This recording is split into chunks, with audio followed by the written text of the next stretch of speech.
को फाड़े गए। जी जी जी जी, जब आवश्यक वस्तु की श्रेणी में लाया गया तब की बात कर रहा हूँ मैं। सन 75 से पहले। नमस्कार, मैं अमित कुमार शर्मा रुड़की हब में आपका बहुत बहुत स्वागत करता हूं। और आज हमारे बीच में हरिद्वार के दिग्गज नेता बीच में है जो अलग अलग पार्टियों से आते हैं। हमारे बीच में है जितेंद्र पवार जी।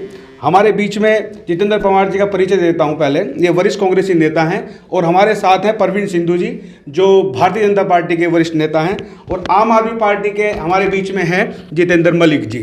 और हमारे साथ ज्योतिष के सितारे क्या कहते हैं उसके लिए हैं आचार्य रजनीश शास्त्री जी। अभी हम इन राजनीतिक पार्टी के जो ये यहाँ पर प्रतिनिधि बैठे हुए हैं इनसे सवाल और जवाब करेंगे कि 2022 में इनकी पार्टी क्या मुद्दा लेकर जा रही है जनता के बीच में। क्यों नितिन जी? जी बिल्कुल, आज सीधे जवाब लेंगे इनसे हम अपने आंसर के। सबसे पहला मेरा सवाल कांग्रेस पार्टी के जो वरिष्ठ नेता हैं पवार साहब से है कि 2022 में आपकी पार्टी क्या मुद्दा लेकर जा रही है? धन्यवाद अमित जी, नितिन जी, आपने अपनी बात रखने के लिए हमें मंच प्रदान किया। जैसा कि आपने सवाल किया कि 2022 में कांग्रेस किन मुद्दों को लेकर जनता के बीच जा रही है, ये पहले से ही स्पष्ट हो चुका है। पूरा देश आज किसान, गरीबी, महंगाई, बेरोजगारी को लेकर पूरा देश में त्राही त्राही मची हुई है। और हमारे उत्तराखंड प्रदेश में आप जैसा जानते हैं कि बेरोजगारी का इंडेक्स इस समय देश में नंबर 1 हो रहा है। हमारे प्रदेश के मुख्यमंत्री को नंबर 1 की ख्याति मिली है। सबसे निचले स्तर के मुख्यमंत्री का जो इंडेक्स था उसमें सबसे ऊपर उन्हें भेजा गया है। और आज का युवा जो है त्राही त्राही मच रहा है। कोई नए रोजगार के सृजन नहीं हो रहे हैं। किसान इस समय त्रस्त है। पिछले 6 साल में 1 रुपया गन्ने का भाव नहीं बढ़ा। खाद के, डाई के और अन्य तेल के सब खर्चे बढ़ चुके हैं। और दुगनी आय करने का वादा कर जो प्रदेश की जनता को बरगला कर ये पिछली बार प्रचंड बहुमत के साथ आए थे, हम उसी को लेकर आज जनता के बीच में लगातार जा रहे हैं। और निश्चित ही 2022 में उत्तराखंड की जनता हमें दोबारा से फिर सत्ता में लाने का काम। क्या कहती है बीजेपी? पूछिए। देखिए, 2022 के चुनाव की आपने बात की है। 2022 का चुनाव बिल्कुल स्पष्ट है। विकास के ऊपर चुनाव हम पहले भी लड़े हैं, विकास के ऊपर चुनाव हम आगे भी लड़ेंगे। पूरे प्रदेश में आप देख लीजिए, जिस समय हरीश रावत जी की सरकार गई उस समय प्रदेश का क्या हाल था। प्रदेश में कोई संपदा कोई छोड़ी गई थी क्या? सब कुछ खनन के जरिए या जैसे भी प्रदेश में कुछ भी नहीं बचा था। लगातार हर महीने कर्जा ले करके 500 करोड़ 400 करोड़ मोटा कर्जा प्रदेश के सिर पर रख दिया गया था। उसके बाद जब से भारतीय जनता पार्टी की सरकार यहाँ आई है, सड़कों के जाल बॉर्डर तक बिछा दिए गए हैं। जो हमारी सेना को दिक्कतें होती थी, बॉर्डर की समस्याएं थी, बॉर्डर के जो गांव हैं वहाँ पर आने जाने में समस्याएं थी, बिजली कई गांव में नहीं थी, वहाँ पर बिजली पहुँचाई गई है। कहीं जहाँ रोजगार जिसमें जो पलायन की स्थिति थी, क्योंकि उत्तराखंड जो प्रदेश है ये ऐसा सेंसिटिव है, यहाँ से पलायन की समस्या बहुत लंबे समय से चली आ रही है। हमारी सरकार सतत उसके प्रयासरत है। और बहुत सारे युवाओं को जो प्रवासी जो बाहर नौकरियां करते थे वो वापस आए हैं और अपने स्वरोजगार उन्होंने पहाड़ों पर चालू किए हैं। चलिएगा, आम आदमी के पार्टी के जो हमारे बीच में मलिक जी हैं उनसे भी पूछते हैं कि वो बड़ा शोर मचा रहे हैं, कह रहे हैं कि उत्तराखंड के अंदर हमारी पार्टी आएगी। तो क्या लेकर मुद्दा जा रहे हैं आप जनता के बीच में और आपकी पार्टी क्यों आएगी? उत्तराखंड में मुद्दे ही मुद्दे हैं। असल में अभी क्या है, जब से उत्तराखंड बना है तो एक ही पार्टी की सरकार चली आ रही है। लोग कहते हैं कि एक ही पार्टी की क्यों? बीजेपी कांग्रेस एक ही तो है, एक ही एजेंडा है। इसके कभी विधायक टूट के उसमें चले जाते हैं, कभी इसके टूट के उसमें चले जाते हैं। विधायक तो मैं मलिक जी आपकी बात रोकते हुए कहूँगा, विधायक तो आपके भी टूट के बीजेपी में चले गए, तो आप इसमें क्या कहेंगे? हमारा एक भी विधायक नहीं गया। कोई और तो नाम बताओ। दिल्ली के अंदर जो आपके विधायक थे उन आप बताइए कौन गया? कोई नहीं गया। देखिएगा बीजेपी के जो मैं भी नाम नहीं लूँगा उनका, आप ही बता दें तो ज़्यादा बेटर होगा। जब गया ही नहीं कोई तो नाम कैसे बता दूँ? 67 के 67 मौजूद हैं। क्या कांग्रेस के जानते हैं वरिष्ठ नेता कि कौन गए हैं? देखिए, आम आदमी पार्टी का जो विषय आप यहाँ पर उत्तराखंड के संदर्भ में ला रहे हैं, और रही बात जो आप कह रहे हैं दिल्ली के या गोवा के कहीं गए होंगे, मुझे इस बारे में ज़्यादा जानकारी इसलिए नहीं है क्योंकि मैं बिल्कुल केजरीवाल को सीरियसली नहीं लेता हूँ। हमारी लड़ाई बिल्कुल साफ और स्पष्ट है। हमारी लड़ाई भाजपा के साथ है। और ये थर्ड फ्रंट जो जिसकी तरह आम आदमी पार्टी बात कर रही है वो कहीं ना कहीं सपोर्ट में कहीं ना कहीं भाजपा को जो एंटी इनकम्बेंसी वोट है उसको डिवाइड करने के लिए ये अपना पुरजोर कोशिश कर रहे हैं। और इसके लिए उनको फंडिंग भी मिल रही है, निश्चित ये भी तय है। और हम इस बात को लेकर बिल्कुल सजग हैं हम लोगों के बीच में लगातार जा रहे हैं। पिछले 4 साल में जनता से जुड़े हुए हर मुद्दे को उठाने का काम कांग्रेस ने बिल्कुल पुरजोर तरीके से किया है, जिम्मेदारी के साथ किया है, और उत्तराखंड की सम्मानित जनता इस बात को समझ रही है और इस बात की आवाज़ आज पहाड़ के आखिरी कोने धारचूला मुनस्यारी से लेकर हरिद्वार तक पहुंच रही है। और हम आपको पूर्ण विश्वास दिलाते हैं कि 2022 में पूर्ण बहुमत में कांग्रेस की सरकार होगी। ठीक है, तो दोस्तों आपको मैं बता दूं कि महंगाई का मुद्दा ले लीजिए, महंगाई के मुद्दे पे जनता रोष में है। अब भारतीय जनता पार्टी, कांग्रेस और आम आदमी पार्टी का क्या कहना है, महंगाई किस वजह से बढ़ रही है। अब की बार मोदी सरकार, नारा दिया गया 2014 में, अब नहीं पड़ेगी महंगाई की मार, अब की बार मोदी सरकार, ये भी नारा दिया गया है जो 2014 में। तो आप क्या कहेंगे, महंगाई बढ़ रही है या नहीं बढ़ रही, आम आदमी पे फर्क पड़ता है साहब? आप बिल्कुल पड़ता है। मैं आपको बता दूं, आप जो महंगाई की बात कर रहे हैं, एक र्यूमर फैल जाता है जब छोटी छोटी बातों पर केवल तेल की कीमतों के आधार पर लेकर के महंगाई की बात की जाती है। सबसे पहले हम तेल की कीमतों की बात करते हैं, क्योंकि तेल की कीमतों से वास्तव में हर चीज़ के ऊपर फर्क पड़ता है, ट्रांसपोर्टेशन कॉस्ट के ऊपर भी फर्क पड़ता है। पूरे देश में भारतीय जनता पार्टी की जिस जिस स्टेट में सरकार है, तेल की कीमतों पर दोनों का नियंत्रण होता है, केंद्र सरकार का भी और राज्य सरकार का भी। वहाँ कहीं भी किसी भी प्रदेश में 90 से ऊपर पेट्रोल या डीजल नहीं गया है। जितने प्रदेशों में कांग्रेस की या उसकी समर्थित सरकारें हैं, उस किसी भी प्रदेश में तेल की कीमतें 90 से कम नहीं हैं। हर प्रदेश में 95, 96, 97 तक हैं। ये डीजल तो 90 तक कैसे जब चला गया सर? मैं वही बात बता रहा हूँ आपको, डीजल जो आप 90 तक नहीं गया है, डीजल 82 रुपये है मैक्सिमम जो है। वो पहले भी 70 रुपये था कांग्रेस की सरकार में, 2014 में 6 साल पहले भी उतना था। अच्छा, मैं बहुत आपके बड़ा प्रभाव नहीं पड़ा है। एक मिनट, दालों की कीमतें जो 150 रुपये और 200 रुपये किलो होती थी, वो 80 रुपये और 90 रुपये किलो जा रही हैं। ठीक है सिंधु जी, तो मैं कैसे हम कह देंगे कि महंगाई भाजपा की सरकार में बहुत ज्यादा बढ़ मैं भी गई है? आपसे पूछना चाहूंगा कि आप दोनों राजनीतिक बड़े दल हैं, आप एक दूसरे पर आरोप लगाते रहते हैं। जब उनकी कांग्रेस सरकार होती है तो आप कहते हैं कि आधे रेट हैं लेकिन डबल रेट दे रहे हैं। जब सरकार आपकी होती है तो आप कहते हैं वो कि उनकी सरकार होती है तो वो कहते हैं, क्या है माजरा? ये आप किस चीज़ के आधे रेट और डबल की भाई बात कर रहे हैं? देखिएगा, जब तेल के रेट बढ़े थे, जब आपने बीजेपी ने डंका उठा दिया था, प्याज के रेट बढ़े, डंका उठा दिया था। आज के समय में कांग्रेस कहती है कि भाई तेल के दाम बढ़ गए। तो हमें तो समझ लग रहा है कि अभी जैसे आम आदमी पार्टी के मलिक साहब ने कहा कि दोनों एक ही हैं, बस फर्क ये है कि कोई इधर चला जाता है, कोई उधर चला जाता है। पार्टियां दो अंदर भीतर आम आदमी पार्टी का देश में कहीं कोई अस्तित्व नहीं है, केवल दिल्ली में आम आदमी पार्टी है। उसके अलावा पंजाब में गई थी, वहाँ नकार दी गई है। तो आम आदमी पार्टी से तुलना करने का कोई फायदा नहीं है। सर, एक बात रोकते हुए कहूंगा, सूरत में आम आदमी पार्टी का जलवा देख लिया है, वहां पर दूसरे नंबर पे है, तो आप कैसे कहेंगे? मैं आपको वही बताना चाहता हूँ कि आम आदमी पार्टी का क्या है। दोनों पार्टियां एक दूसरे पर आरोप लगाती हैं। आम आदमी पार्टी कहती है कि कांग्रेस और भाजपा का तो एक ही मिले जुले हैं।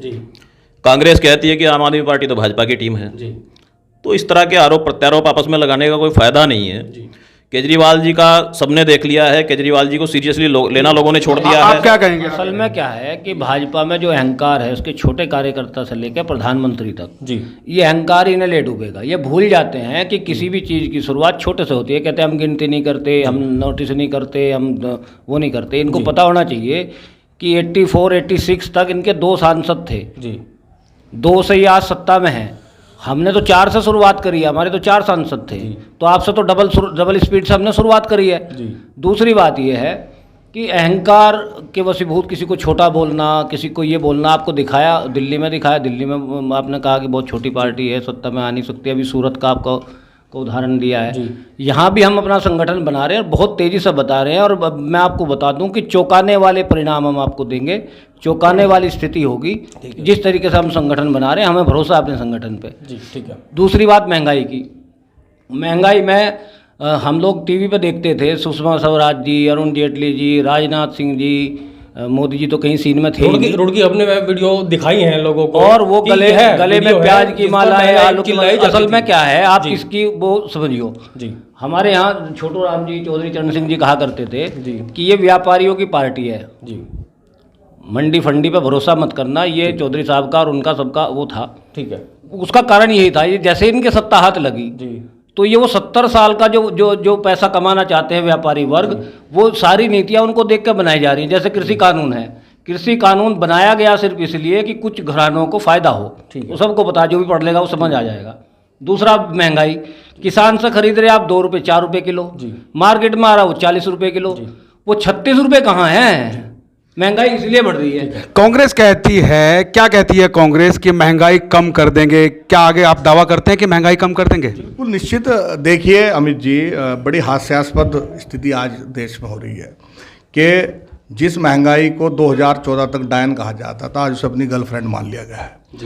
आप ये समझ लीजिए कि जिस बात का 70 रुपये डीजल की बात संधू जी बता रहे हैं कि 2014 से पहले था, उस समय जो कच्चे तेल का भाव था वो $150 प्रति बैरल था, और वो कच्चे तेल का भाव 22 रुपये तक भी आया, और अब वो 65 रुपये के आसपास फ्लक्चुएट कर रहा है। उस समय 150 में, क्योंकि कांग्रेस को ये आरोप लगाते थे कि कांग्रेस तेल के पैसे को जो है अपनी निजी संपत्ति समझ रही है, देश की जनता पे उसका भार डाला जा रहा है, ये तब उनका दूसरा रूप था। और आज ये बता रहे हैं जब 65 रुपये वही कच्चा तेल इन्हें मिल रहा है, और पिछले लगातार हम देख रहे हैं 6 साल से, मोदी जी ने अपनी रैली में भी कहा था, जो उनकी पहली रैली हुई थी, कि मैं बड़ा खुश नसीब हूँ, देखिए मैं भाग्यवान हूँ, और जो मेरी वजह से कच्चे तेल के भाव कम हो रहे हैं। मोदी जी, हमने मान लिया आप भाग्यवान हैं, आपकी किस्मत की वजह से कच्चे तेल के भाव कम हुए, निश्चित आप भाग्यवान हैं, क्योंकि देश की जनता को उसका लाभ नहीं मिल रहा, आपके व्यापारी दोस्तों को उसका लाभ मिल रहा है, चाहे वो अदानी हो चाहे अंबानी हो। कच्चे तेल के भाव आप एक चौथाई तक आने के बाद आपने 100 रुपये पेट्रोल को भेजने का काम किया है, और आप दूसरी आपकी मंशा हम पहले बता देना चाहते हैं।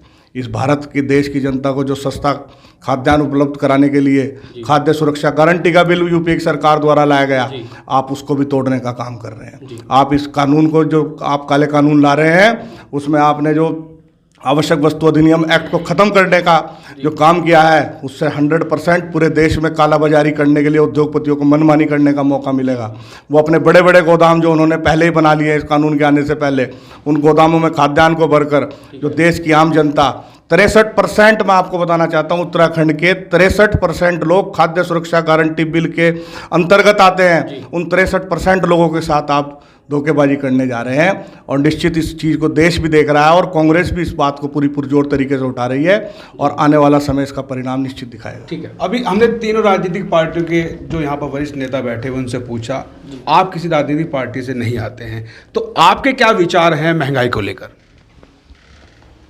देखिए, बुरा जो देखन में चला, बुरा ना मिलिया कोई। ये राजनीतिक जो भी पार्टियां हैं, अपने अपने स्तर पर सब लोग अपना प्रयास करते ही हैं, और मैं समझता हूँ पिछले कई वर्षों से लगातार जो भारत की जनता है उसके साथ कहीं न कहीं छलावा होता आया है। सरकारें अपना काम करते हैं, और संसार में परिवर्तन ही सबसे बड़ा नियम है, परिवर्तन भी होता रहता है। समय अनुसार बहुत सारी चीज़ें बदली भी हैं, बदलाव भी आवश्यक है, लेकिन मैं समझता हूँ आरोप प्रत्यारोप लगाना कहीं ना कहीं राजनीतिक पार्टियों की जो इच्छा शक्ति है, जो व्यक्तिगत मन में एक भाव होना चाहिए समाज के प्रति, एक जज्बा होना चाहिए सेवा का।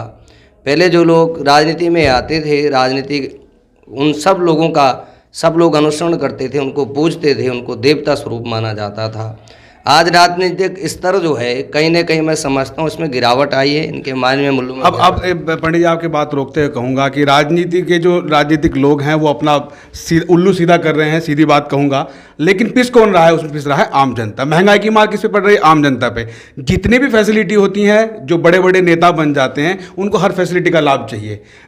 मैं अभी कल देख रहा था कि उत्तर प्रदेश के मुख्यमंत्री ने भी कहा कि जो VIP गाड़ियाँ थी उन्होंने अभी लेने के लिए बोला गया था, उन्होंने सबको मना कर दिया।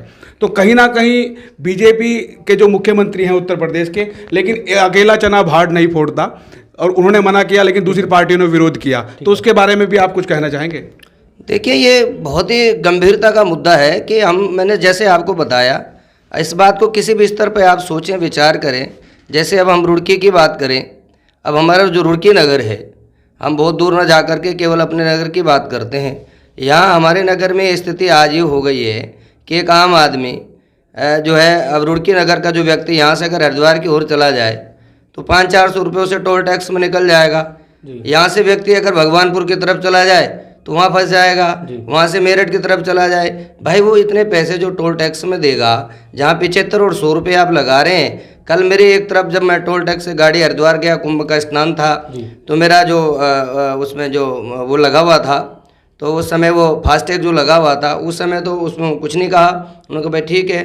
आते समय क्या प्रॉब्लम हो गई, क्या हमारा ही फॉल्ट है? क्या आप उनके फॉल्ट को कौन देखेगा? आते हुए 150 रुपये ले लिए।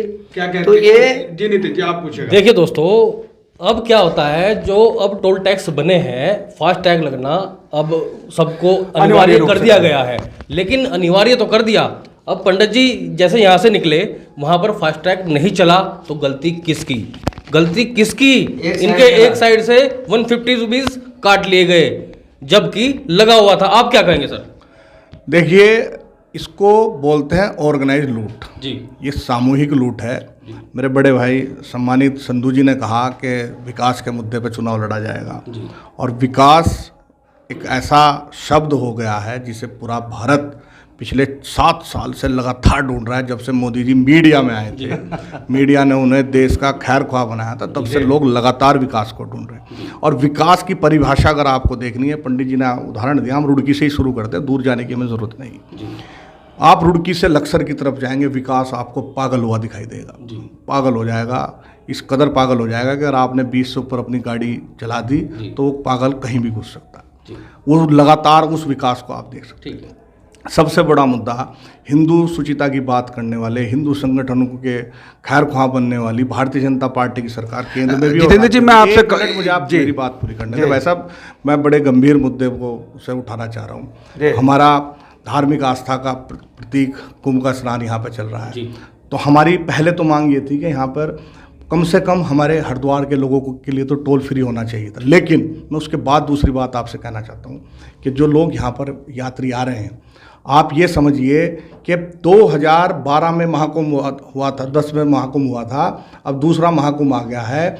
आज तक आप देखिए, मंगलोर वाला पुल भी कंप्लीट नहीं है, सिंह द्वार वाला पुल कंप्लीट नहीं है। इनका विकास इस कदर उस सुप्त अवस्था में आज तक विकास पड़ा, जिसके ऊपर ही चुनाव लड़ना चाह रहे हैं। कुंभ खत्म होने को जा रहा है। कुंभ का क्षेत्र इन्होंने जो पैसे की बंदर बाट करनी थी, जो दीवारों पर पेंटिंग कराई थी, उन दीवारों पर पेंटिंग में हमारे भगवानों के तमाम दुनिया भर के तस्वीरें लगाई थी, और आज देखिए उन्हीं भगवानों की तस्वीरों के सामने इन्होंने शौचालय लगाने का काम किया है। और उस तरीके से जो विकास के मुद्दे पर लड़ने चाह रहे हैं, देश की जनता, हरिद्वार की जनता, पूरा उत्तराखंड देख रहा है कि हमारे जो आने वाले जो हमारे मेहमान हैं वो क्या कह रहे हैं। और जो विकास जो देखने के लिए जो तमाम पूरी दुनिया भर से, भारत से लोग यहाँ आने थे, उन्हें दिखाई दे रहा है कि क्या यहाँ पर तैयारी है कुंभ को कराने के लिए। अगर आप बात रोकते हुए कहता हूँ, अगर आप सत्ता में आते हैं, क्या आप बदल देंगे इस चीज़ को? मैं निश्चित आपको एक बात का विश्वास दिलाना चाहता हूँ। अभी जो मुद्दा टोल का आपने उठाया है, मैं आपको इस बात को बताऊं कि जिस समय ये प्रोजेक्ट तैयार हुआ, इसकी लागत 300 करोड़ रुपए थी। आप इस बात को जरा ध्यान रखिएगा। जिस समय ये प्रोजेक्ट लागू होना था या चालू होना था, इसकी कीमत 300 करोड़ रुपए थी। 2014 में हमारे देश के जो मुख्य सेवक हैं, उन्होंने जब अपना पदभार संभाला, उस समय 300 करोड़ इसकी वो थी, और इसको 3000 करोड़ कर दिया गया। 3000 करोड़ का मतलब वो जो 10 गुना जो लोगों से आज आप कर वसूल रहे हैं, जो 75 रुपये टैक्स था, वो कायदे में 10 रुपये और 20 रुपये से ऊपर नहीं जाना चाहिए था। वो जनता की जेब में से पैसा निकालने का काम, लूट का काम ये सरकार कर रही है। और हम आपको निश्चित इस बात का विश्वास दिलाते हैं कि जब इस देश का नागरिक जब गाड़ी खरीदता है तो रोड टैक्स भी देता है, तमाम देता है।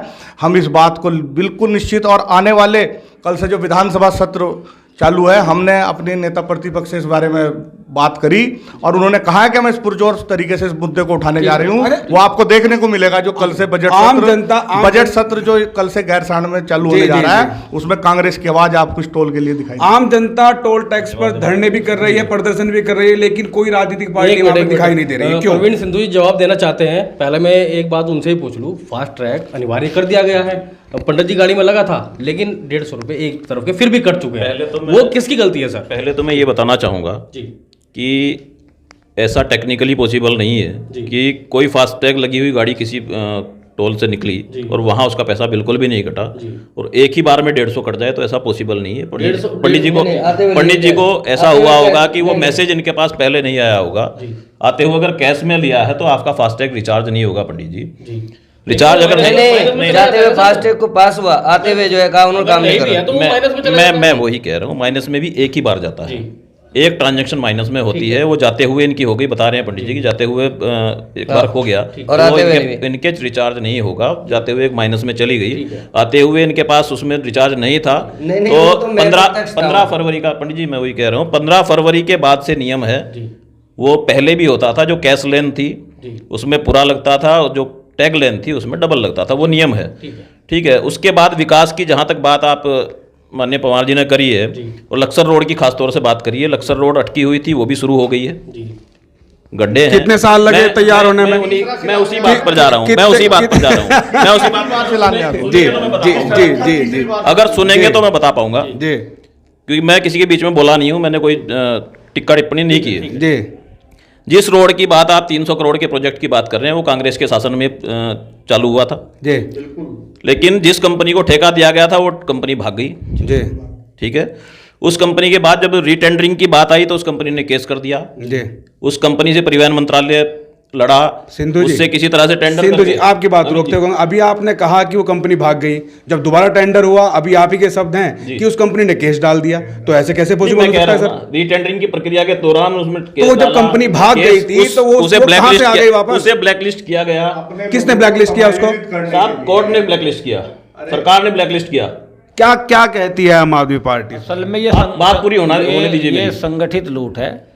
आप मेरी और बात पूरी होने इनका हो पूरा जाने दें। नेक्सस है ऊपर से नीचे तक। प्रधानमंत्री जी इनके संरक्षक हैं। ये पूरा एक लूट है, लूट का एक तरीका है। आप देखो बैंक कैसे लूट रहे हैं, भागा नीरव मोदी, विजय माल्या और पैसे काट रहे हैं आम जनता के। अब हर ट्रांजैक्शन पे 5 रुपये 7 रुपये, मतलब ये इस तरीके से काटते हैं पैसे। जैसे नीरव मोदी और विजय माल्या को जैसे किसने सब्सिडी भी गायब हो लोन गई, बांटा था? घटते घटते घटते आज सिलेंडर का रेट भी नीरव देखेगा। मोदी और विजय माल्या को लोन किसने बांटा था? पूरी बात सुन लो, पूरी बात। किसने आउट ऑफ वेज ये भगाया ये जो किसने? है- संधू जी, बात वो है, लोन तो प्रक्रिया का हिस्सा है। बैंक अपने आप में एक स्वायत्त संस्था है। सरकार की जिम्मेदारी, इस सरकार के जो धन है, जो हमारे आम नागरिकों का धन है, उसकी रक्षा करने की जिम्मेदारी भारत सरकार की है, प्रवर्तन निदेशालय की है, गृह मंत्रालय की है, रक्षा मंत्रालय की है, प्रधानमंत्री कार्यालय की है। उनके संरक्षण में किस तरीके से ये लोग भारत के बैंकों का पैसा, भारत की आम जनता का पैसा लूट कर आराम से प्रधानमंत्री जी की मीटिंग में नीरव मोदी आराम से उपस्थिति दर्ज करा के इस देश को छोड़ के चला जाता है। उस बात को आप देखिए। नीरव मोदी और विजय माल्या के साथ तो कांग्रेस के सारे नेताओं के बड़े अच्छे कम्युनिकेशन है। एक और मजे की बात, उनके लोन अप्रूवल में तो कांग्रेस के युवराज का बड़ा हाथ था। सामने है। एक मजे की बात बताता हूँ। हमारे प्रधानमंत्री जी कहते हैं कि व्यवसाय करना सरकार का काम नहीं है। ठीक है, अब जैसे भारतीय रेल है, आप बैठते हो रेलवे स्टेशन पर जाकर ट्रेन में, तो आपको एक गर्व सा महसूस होता है, यार भारत की रेल है, मैं भारत का नागरिक हूँ जी। अब उस पर कल को लिखा जाएगा अडानी रेल, तो आप कैसा महसूस करोगे अडानी से? जैसे कि मैं आपकी बात रोकते, मैं भी आपकी बात, ये कैसे आप प्रूव कर जी पूरा वो समझिए जी। हो क्या रहा है जी। कि एक एक करके सारे संस्थान निजी हाथों में दिए जा रहे हैं। जी ठीक है जी, जब वो निजी हाथों में चले जाएंगे तो जो उसका ओनर होगा, असली ओनर भारत सरकार तो होगी नहीं। जो ओनर होगा तो जाहिर सी बात है वो लिखेगा ही कुछ ना कुछ, ना भी लिखे तो इनडायरेक्टली तो पता है कि इसका मालिक ही है। नहीं कौन सी टेंडर प्रक्रिया इस देश में चल रही है शर्मा जी? मैं आपसे कहना है, ऐसी कौन सा तरीका इस देश में चल रहा है कि अगर पेट्रोलियम बिकता है तो अदानी खरीदता है, गैस बिकता है तो अदानी खरीद लेता है, रेल बिकता है तो अदानी खरीद लेता है, एयरपोर्ट बिकते हैं तो अदानी खरीद लेता है, और अगर कहीं एनजीसी बिकती है तो उसके लिए रिलायंस आ जाता है। ऐसा कौन सी टेंडर प्रक्रिया चल रही है? मैं आपकी बात रोकते हुए मैं कहना चाहता हूं कि क्या प्रूव है कि कल को ये कंपनियां इन चीजों को खरीदेगी? आप बड़े दावे ठोक रहे हैं कि ये होगा और वो होगा, क्या प्रूफ है इसके बाद? प्रूफ नहीं, मैं आपको एक चीज कहना चाह रहा हूं। आप या तो अगर मीडिया के लोग इस तरह का सवाल मेरे से कर रहे हैं तो बड़ा हास्यास्पद स्थिति उत्पन्न हो रही है। अदानी गैस को खरीद चुका है, अदानी ऑफशोर्स को खरीद चुका है, अदानी रेल चल चुकी है, एयरपोर्ट अदानी खरीद चुका है। आप कह रहे हैं कि आएगा कल, मैं कह रहा हूं खरीद चुका ऑलरेडी। अदानी एयरपोर्ट खरीदे जा चुके हैं और पूरा देश, हिंदुस्तान पूरी दुनिया में पहला मुल्क होने जा रहा है। मैं आपको बताऊं, कुछ कहना चाहते हैं? पूरी दुनिया में पहला भारत ऐसा होगा जिसके पास अपनी एयरलाइन नहीं होने जा रही है। एयरलाइन भारत की बेचने जा रहे हैं, बीएसएनएल को इन्होंने बेच दिया। सत्ता कारण इसलिए बनता है, जैसे किसान बिल आए लॉकडाउन में लागू करें, उससे पहले अडानी के हरियाणा में गोदाम बन चुके थे। उसको कैसे पता चला कि भारत सरकार ये बिल क्या गोदाम उसी के हैं, उसका क्या प्रूफ है? 100% रिलायंस का भी नाम आया था। रिलायंस ने जो अदानी है एग्रो के बोर्ड लगे हुए हैं। रिलायंस ने वो जारी करा वक्तव्य कि हमारे गोदाम नहीं है। अडानी का एक वक्तव्य दिखा दो, कोई प्रेस नोट दिखा दो जहां उसने कहा कि मेरे गोदाम मैं नहीं कहना चाहूंगा जी, क्या आप इस देश में व्यापार केवल अडानी और अंबानी ने ही शुरू किए हैं या अभी 2014 के बाद ही शुरू किए हैं? क्या गोदाम बनाने उन्होंने अभी शुरू किए हैं? कॉन्ट्रैक्ट फार्मिंग इस देश में बहुत पहले से होती आ रही है। ITC limited, Hindustan Unilever, Nestle, ये सारी कंपनियां पहले से कॉन्ट्रैक्ट फार्मिंग करती आ रही हैं। तो क्या अडानी और अंबानी ही केवल कर रहे हैं? क्या ये खाली ये विपक्ष को आपकी बात रोकते दोस्तों मैं आपको बता दूं, एक मिनट नितिन जी एक मिनट। किसान 90 दिन से ज्यादा दिल्ली के बॉर्डरों पर बैठे हैं, 95 दिन हो चुके हैं, लेकिन या तो सरकार विफल रही है उन्हें समझाने में या फिर किसान समझना नहीं चाहते। यह सिंधु जी सवाल होगा मेरा कि किसानों को लेकर जो सरकार बैकफुट पर है, क्या कहेंगे? देखिए, ठीक है, जिस दिन पहला दिन था किसान आंदोलन का, उसके बाद से लगातार सरकार का प्रयास रहा है कि हम किसान के साथ संवाद करेंगे। संवाद के साथ जो अमेंडमेंट चाहिए किसान को, आप इस बिल में ऐसा नहीं है कि 100% बिल कभी खराब होते हैं, हो सकता है कुछ कमियां रही होंगी। उन कमियों को आप बताइए, ये कमियां हैं, हम उसको अमेंडमेंट करने के लिए तैयार हैं। किंतु विपक्ष जो लगातार र्यूमर फैलाने का, बोले वाले किसानों को भड़कलाने का काम कर रहा था, वो लगातार केवल और केवल एक बात पर अड़ा हुआ है कि बिल रद्द ही चाहिए। नहीं सिंधु जी नितिन जी, एमएसपी का कानून है अभी सिंधु जी, एमएसपी का कानून प्रधानमंत्री जी ने मौखिक कहा है कि एमएसपी है, एमएसपी था। जिस प्रकार से एमएसपी पहले से है वैसे ही आगे जारी रहेगी। भारतीय जनता पार्टी की सरकार ने बिल्कुल ये कहा है,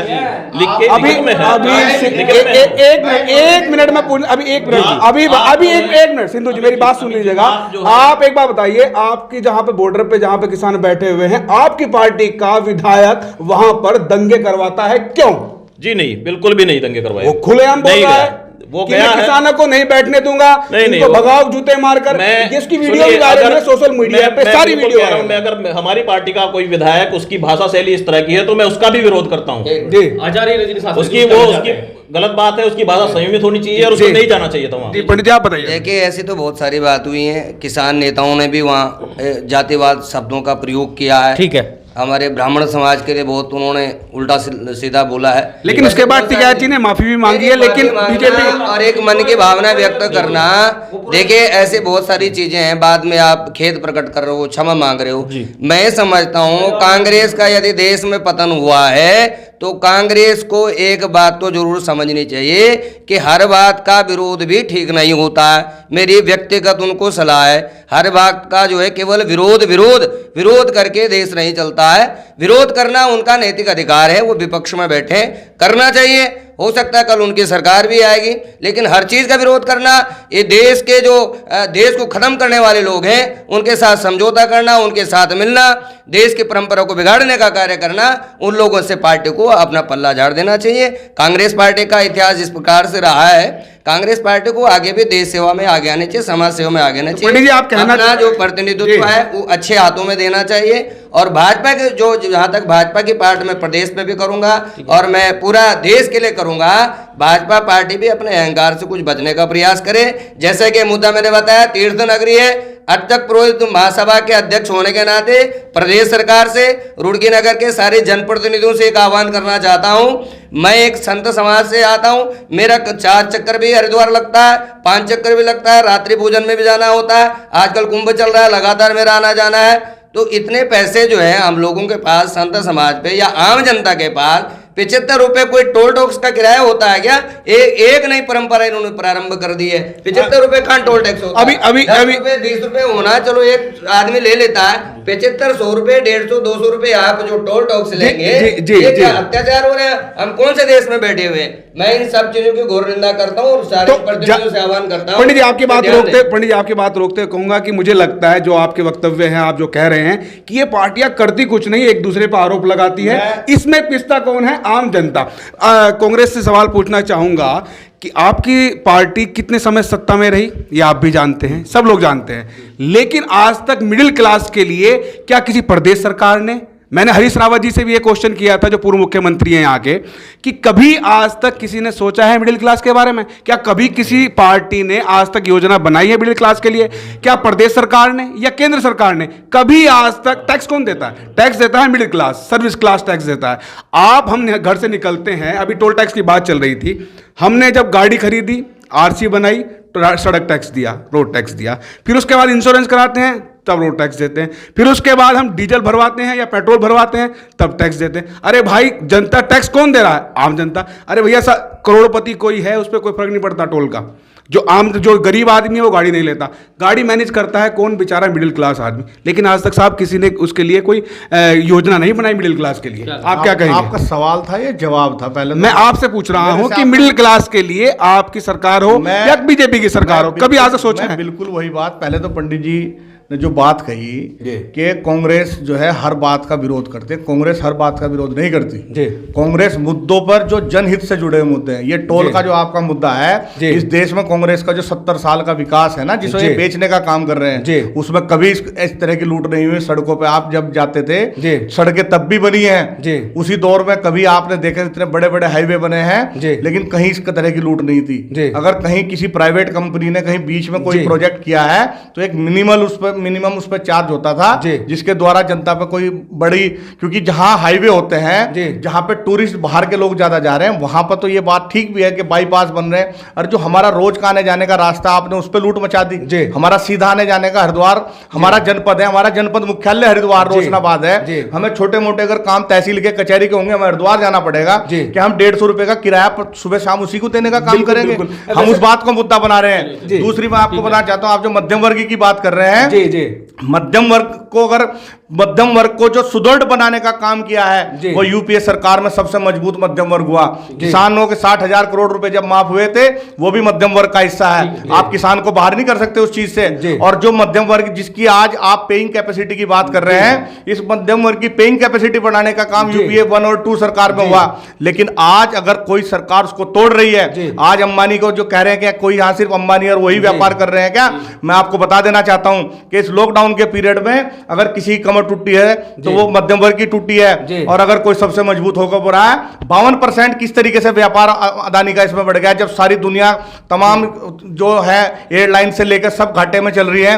52% उसका रेवेन्यू आज की तारीख में अदानी का इस लॉकडाउन पीरियड में बढ़ा। साहब, मैं आपसे एक बात कहना चाहता हूं। अभी आपने कहा कि किसानों को आप मध्यम वर्ग में रखते हैं, लेकिन कोई भी सरकार किसान को किसी वर्ग में नहीं रखती है। या तो वर्ग ऊपर का होता है या नीचे का होता है। नहीं, मैं आपको बताना चाह रहा हूं, पेइंग कैपेसिटी देखिए आप, अगर आपको किसी की खुशहाली देखनी है तो आपको उसकी पेइंग कैपेसिटी देखनी होगी। और मैं आपको कहता हूं कि आप अपने दिल पे हाथ रख के देखिए और उस सवाल को करिए, क्या यूपीए के टाइम पे मध्यम वर्ग जो एक स्कूटर की जिसकी औकात नहीं थी, वो गाड़ी में बैठने का काम हुआ? क्या लगातार जो गाड़ी वाला थे उसने छोटी गाड़ी वाला था, उसने बड़ी गाड़ी लेने का काम किया? क्या आप देख पा रहे हैं पिछले 6-7 साल से, 2016 से जब से इस देश में नोटबंदी लगी है, जो गाड़ियां थी उनकी किस्तें जा रही लोगों से, आज क्या किस हालत में आ गया? और आप पार्टी की किसी की अंधभक्ति में आकर अगर आग नीच कर इस देश को वही धकेलना चाहते हैं, तो मैं उसके साथ बिल्कुल अभी हम मुद्दा भटक रहे हैं। हमारा सवाल वो पंडित जी ने मुद्दा भटका दिया। हमारा सवाल था किसानों को लेकर। क्या कपिल सिब्बल जो आपके मध्यम वर्ग को लेकर बाद में पंडित जी ने मुद्दा जवाब देने को अभी किसानों की बात हुई थी। मैं सवाल कर लेता हूँ। केंद्रीय मंत्री हैं भाजपा के संजीव बालियान जी, वह शामली बैठ में जाते हैं जहां जाटों का गढ़ माना जाता है, वहां उन्हें भरपूर विरोध झेलना पड़ता है किसानों को लेकर ही जो आंदोलन चल रहे हैं। आप क्या कहेंगे कि अब किसानों को जैसे समझाया जा रहा है खाप पंचायतों में जाकर, तो क्या वह समझ पाएंगे? अभी तक तो नहीं समझे, अलग झेलना पड़ रहा है। विरोध बहुत है, विरोध ऐसा बिल्कुल नहीं है। ठीक है, विरोध है। सोरम में देख लीजिए आप, बहसवाद में देख लीजिए। मैं बिल्कुल कह रहा हूँ, वहाँ कोई भी ऐसा नहीं है कि किसी एक ही पार्टी के कुछ लोग होते हैं। विपक्षी पार्टियों के लोग जो वहाँ, उन्हीं में से लोग तो बैठे हैं धरने पर। खाप पंचायतों के जो मैं वही बात बता रहा हूँ, खाप पंचायतों की, उन्हीं खापों में सबके समर्थक हैं। अब वहाँ भारतीय जनता पार्टी का मंत्री जाएगा, उसमें विपक्ष के कुछ लोग होंगे तो वो विरोधी करेंगे, उनको उसके समर्थन में तो आना नहीं है। वहाँ पर कुछ आदमियों ने लड़ाई झगड़ा भी किया, फिर शाहपुर थाने के अंदर संजीव बालियान मुर्दाबाद के नारे भी लगे, बिल्कुल लगे होंगे। वो विपक्ष का काम है, मुर्दाबाद के नारे लगाना ही तो विपक्ष का काम है। ठीक है। तो वो लगाएंगे। नितिन बड़ी जी, बात आम नहीं। आदमी पार्टी से पूछ लेते हैं, क्योंकि ये भी अभी बड़ा चेहरा बनने की कोशिश कर रहे हैं और आ भी रहे हैं लाइन में कि हम बीजेपी यूपी को भी जीतेंगे और उत्तराखंड को भी जीतेंगे, धीरे धीरे पूरे देश में फैलेंगे। तो क्या कहना चाहती है किसान मुद्दे पर? तो किसानों का पे तो बिल्कुल स्पष्ट है, उसमें कह देंगे तीनों कानून काले हैं जी। पूरा। सबसे बड़ी बात यह है कि एमएसपी की गारंटी का कानून जब तक नहीं बनता तब तक इस मुद्दे पे कोई बात ना होनी चाहिए, ना उसका कोई समर्थक है। जी। अब ये मौखिक कह रहे हैं कि भाई एमएसपी थी, एमएसपी है, एमएसपी रहेगी। अब प्रधानमंत्री जी सुबह शाम तक कितनी बार बोलते हैं इस तरह की बातें कि भाई ये मिलेगा, वो मिलेगा, वो उस तो भरोसा कैसे किया जा सकता है? भरोसा 2014 में करा, आज कितने साल हो गए?